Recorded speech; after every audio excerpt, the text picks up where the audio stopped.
This is Mrs. S. I am reading Holes by Louis Sachar, Chapter 8.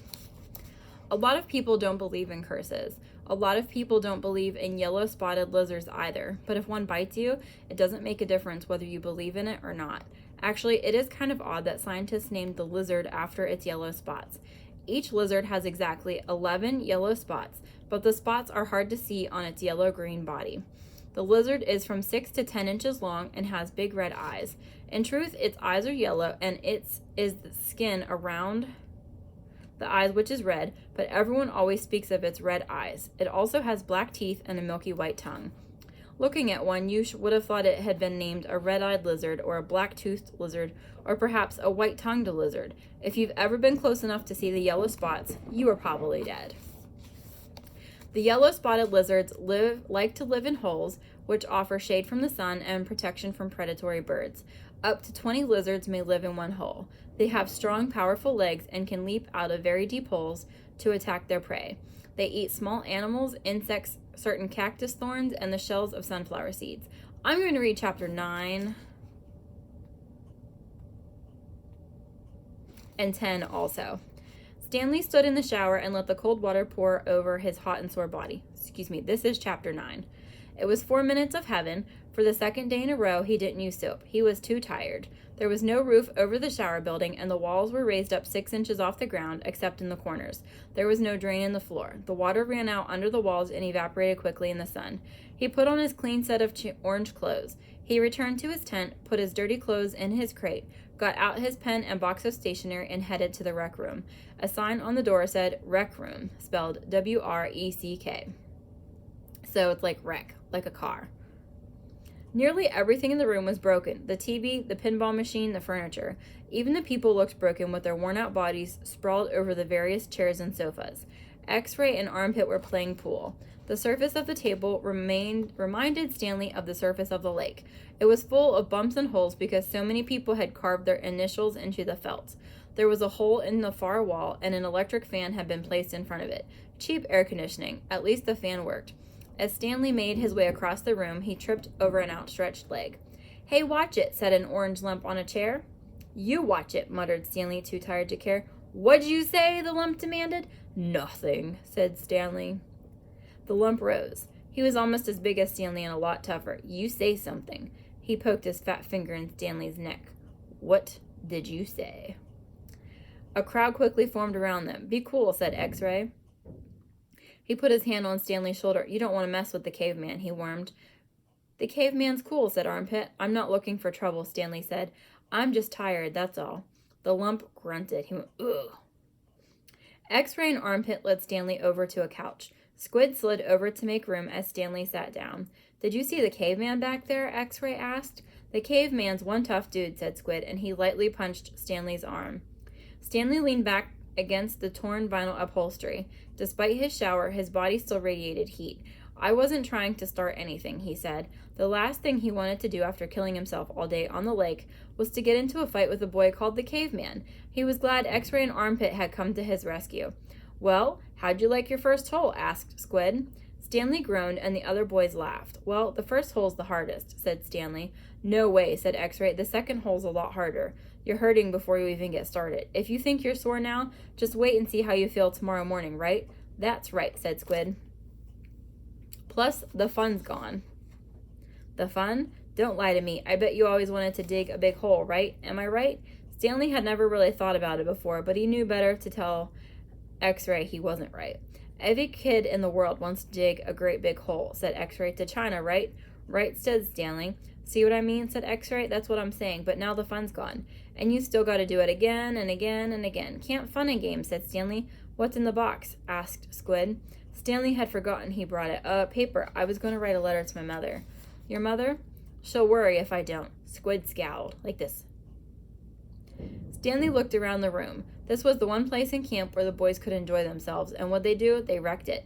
The glass on the TV was smashed as if someone had put his foot through it. Every table and chair seemed to be missing at least one leg. Everything leaned. He waited to write the letter until after Squid had gotten up and joined the game of pool. "Dear Mom, today was my first day at camp, and I've already made some friends. We've been out on the lake all day, so I'm pretty tired. Once I pass the swimming test, I'll get to learn how to water ski. He stopped writing as he became aware that somebody was reading over his shoulder. He turned to see Zero standing behind the couch. "I don't want her to worry about me," he explained.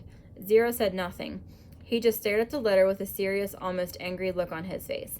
Stanley slipped it back into the stationery box. "Did the shoes have red X's on the back?" Zero asked him. It took Stanley a moment, but then he realized Zero was asking about Clyde Livingston's shoes. "Yes, they did," he said. He wondered how Zero knew that. Brand X was a popular brand of sneakers. Maybe Clyde Livingston made a commercial for them. Zero stared at him for a moment with the same intensity with which he had been staring at the letter. Stanley poked his finger through a hole in the vinyl couch and pulled out some of the stuffing. He wasn't aware of what he was doing. "Come on, Caveman, dinner," said Armpit. "You coming, Caveman?" said Squid. Stanley looked around to see that Armpit and Squid were talking to him. Sure." He put the piece of stationery back in the box, then got up and followed the boys out to the tables.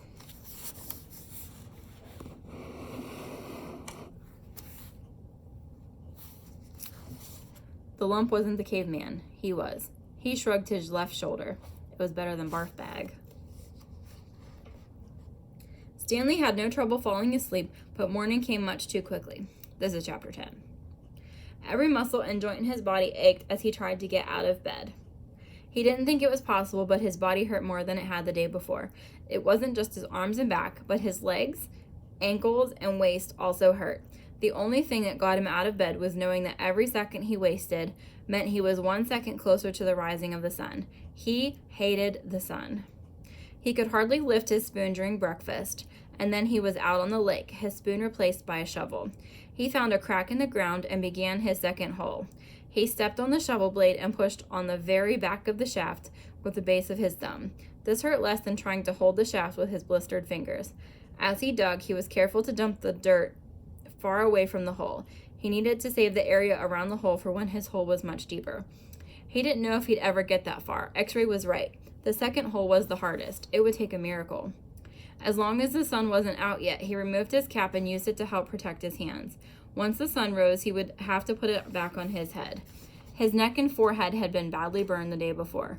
He took it one shovelful at a time and tried not to think of the awesome task that lay ahead of him. After an hour or so, his sore muscles seemed to loosen up a little bit. He grunted as he tried to stick his shovel into the dirt. His cap slipped out from under his fingers and the shovel fell free. He let it lie there. He took a drink from his canteen. He guessed that the water truck should be coming soon, but he didn't finish all the water just in case he was wrong. He'd learned to wait until he saw the truck before drinking the last drop. The sun wasn't yet up, but its rays arced over the horizon and brought light to the sky. He reached down to pick up his cap, and there next to it he saw a wide, flat rock. As he put the cap on his head, he continued to look at the rock. He picked it up. He thought he could see the shape of a fish, fossilized in it. He rubbed off some dirt, and the outline of the fish became clearer. The sun peeked over the horizon, and he could actually see tiny lines where every one of the fish's bones had been. He looked at the barren land all around him. True, everyone referred to this area as the lake, but it was still hard to believe that this dry wasteland was once full of water. Then he remembered what Mr. Sir and Mr. Pendanski had both said. If he dug up anything interesting, he should report it to one of them. If the warden liked it, he would get the rest of the day off. He looked back down at the fish. He'd found his miracle. He continued to dig, though very slowly, as he waited for the water truck. He didn't want to bring attention to his find, afraid that one of the other boys might try to take it from him. He tossed the rock, face down, beside his dirt pile, as if it had no special value. A short while later, he saw the cloud of dirt heading across the lake. The truck stopped and the boys lined up. They always lined up in the same order, Stanley realized, no matter who got there first. X-Ray was always at the front of the line. Then came Armpit, Squid, Zigzag, Magnet, and Zero. Stanley got in line behind Zero. He was glad to be at the back so no one would notice the fossil. His pants had very large pockets, but the rock still made a bulge.